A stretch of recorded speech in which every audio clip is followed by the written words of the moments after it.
My name is Vanessa de Biessanton. I am the head of the Higher Education Unit in the European Commission. The European Universities is indeed a new initiative that has been launched by the head of states and heads of governments end of December 2017 with the objective to bring Europeans together and also to increase the competitiveness of higher education institutions, European higher education institutions across the globe. This is an important initiative to build a European education area by 2025.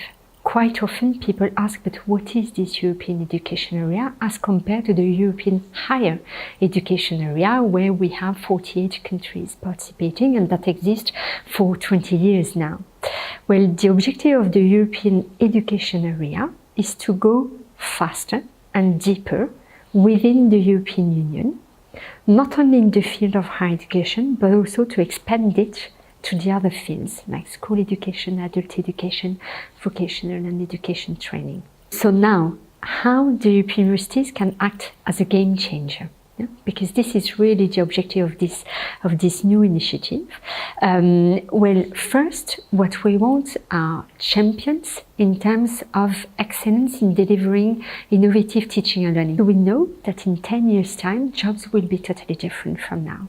And we need to prepare the young people to this transformation, that universities have a key role to make this transformation. And we don't know necessarily yet what the future jobs will be. We know for sure that the young generation will need digital skills, but we know as well that they will need to work between disciplines together.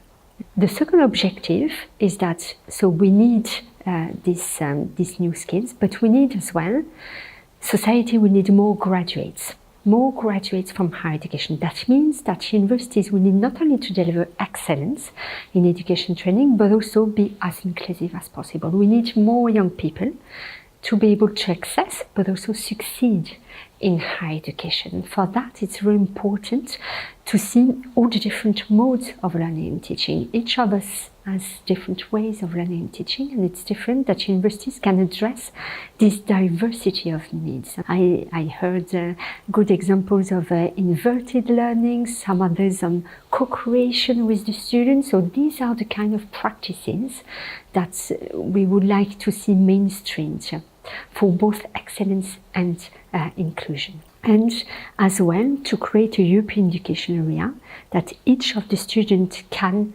easily personalize their curriculum and study in one or the other country, follow one course at one of the institutions, one course at the other, and get a European degree out of it. This is this European dimension, so that they can really experiment what it is to be European, what is the added value of being European. The European Commission has proposed to double the budget of the Erasmus program, which is the program to support higher education institutions to foster quality and innovation in teaching and learning.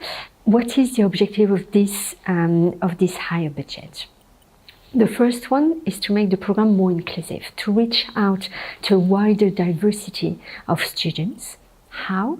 Well, better targeting the mobility support,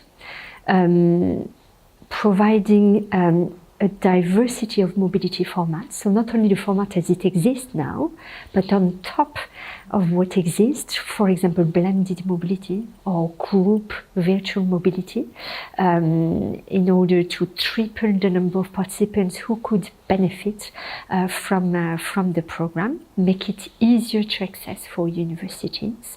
We are currently working together with universities and student organizations on a European student card, which will make it easier both for the student but also for the universities to organize all this mobility.